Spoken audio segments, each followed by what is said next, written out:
Bonjour à toutes et à tous, c'est Stéphane pour la chaîne Foilier, je vous remercie de me retrouver chez moi. Et donc chez vous, j'ai beaucoup trop de cernes sous les yeux en ce moment. Une étude qui est sortie dans le PNAS, c'est une revue à comité de lecture, truc a priori à peu près sérieux, qui a été reliée par le National Geographic le 25 juin 2023, qui nous dit la chose suivante: le sexisme modifierait le cerveau des femmes.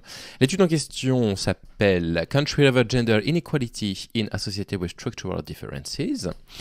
Donc en fait, c'est une étude qui essaye d'étudier les inégalités de genre qui peuvent exister dans un pays, donc le degré de sexisme d'un pays et les conséquences qu'il va y avoir sur le cerveau des femmes.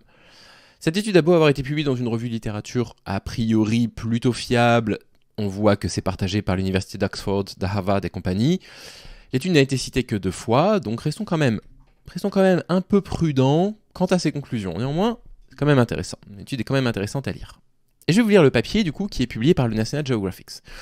Juste avant, pour que vous compreniez exactement ce dont il est question, donc les chercheurs ont réalisé 7876 IRM chez des hommes, chez des femmes, dans 29 pays différents. Ils avaient utilisé les échelles de sexisme qu'on peut trouver ici et là dans les différents pays, et ils ont regardé s'il y avait des différences dans les cortex entre les hommes et les femmes, et ils se sont rendus compte que dans les pays dans lesquels il y avait de fortes inégalités de genre, beaucoup de sexisme, l'épaisseur du cortex, en particulier dans l'hémisphère droit, était beaucoup plus fin chez les femmes, en particulier au niveau de la région limbique. La région limbique, souvent, vous entendrez de façon un petit peu vulgaire que ce serait le cerveau émotionnel. Donc vous savez, c'est tout ce qui forme le circuit limbique, l'hippocampe, l'amygdale, l'hypothalamus, etc. Puis vous avez des détails sur très exactement ce qui est touché.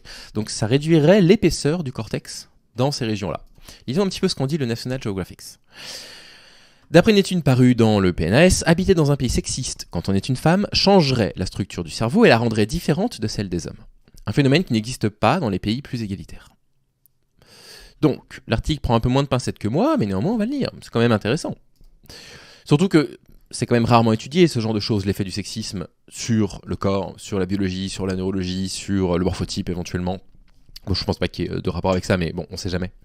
Donc voilà, lisons ça quand même, et peut-être que d'ici quelques années, on aura de plus en plus de papiers qui sortiront pour confirmer cette hypothèse. Le sexisme modifierait la structure du cerveau des femmes. Voilà les conclusions d'une étude parue dans la revue PNAS en mai 2023. Dans les pays les plus inégalitaires étudiés comme l'Inde, la Turquie ou bien le Brésil, l'hémisphère droit du cerveau était plus mince, plus fin en l'occurrence, chez les femmes que chez les hommes. Dans les pays plus égalitaires, comme la Finlande ou la Suède, les cerveaux des deux sexes ne présentaient aucune différence. Pour arriver à cette conclusion, les chercheurs de l'étude et chercheuses ont scruté 7876 IRM réalisés dans 29 pays sur 4078 femmes et 3788 hommes, âgés de 18 à 40 ans, donc dans leurs critères d'inclusion. Ils ont gardé des âges assez jeunes, donc ce serait très intéressant de savoir s'ils auraient retrouvé exactement la même chose sur des âges antérieurs, avant 18 ans. Donc quand toute la pression sexiste est en train de s'appliquer sur les mineurs, et après 40 ans. On pourrait envisager, j'en sais rien, c'est juste une hypothèse de ma part, qu'au bout d'un certain âge, on n'en a plus rien à faire des injonctions, puis voir si ça produit la moindre différence. Néanmoins, continuons la lecture. Ces imageries cérébrales provenaient de patients en bonne santé, qui s'étaient rendus à l'hôpital pour des expériences neuroscientifiques sur le fonctionnement du cerveau. 2 grandes forces pourraient expliquer ces différences cérébrales dans les pays les plus sexistes. D'une part, l'anxiété. Des études ont montré que le cortex cérébral de souris exposé au stress devenait de moins en moins épais, explique Nicolas Crossley, psychiatre et auteur principal de l'étude. L'adversité a des impacts visibles chez les souris, mais aussi sur le cerveau des humains. La violence physique et sexuelle, ou encore le fait d'être délaissé, sont des traumatismes qui laissent des traces, poursuit le professeur, invité au département de psychiatrie de l'université d'Oxford et de professeur associé à la Pontificia Universidad Católica au Chili. Je n'ai pas fait espagnol, pardonnez-moi pour ce que j'imagine être un accent espagnol. D'autre part, le manque d'opportunités. Dans les pays les plus inégalitaires, les femmes ont moins accès à l'éducation et à l'emploi, poursuit le chercheur. Or, inévitablement, un cerveau privé de nouvelles stimulations se développe moins. À titre d'exemple, en Inde, pays scruté par l'étude parue dans PNAS, les femmes effectuent près de 10 fois plus de tâches ménagères non rémunérées que les hommes, selon un rapport du cabinet de conseil McKinsey. Conséquence, elles demeurent bien souvent exclues des emplois rémunérés et potentiellement plus stimulants. En 2018, 13,5% des filles âgées de 15 à 16 ans n'étaient pas scolarisées là-bas, selon le rapport annuel sur l'état de l'éducation LACER. Et que dire de l'Afghanistan, pays le plus inégalitaire sur les questions de genre, selon le Forum économique mondial. Les filles de 12 ans n'ont plus le droit de retourner à l'école depuis le mois de septembre 2021. Des décisions qui auront sans doute un impact visible sur leur cerveau. Oui, après ça n'a pas été étudié, mais pourquoi pas. Nous aimerions poursuivre nos recherches dans les pays les plus inégalitaires sur les questions de genre. Pour cette première étude, cela n'a pas été possible.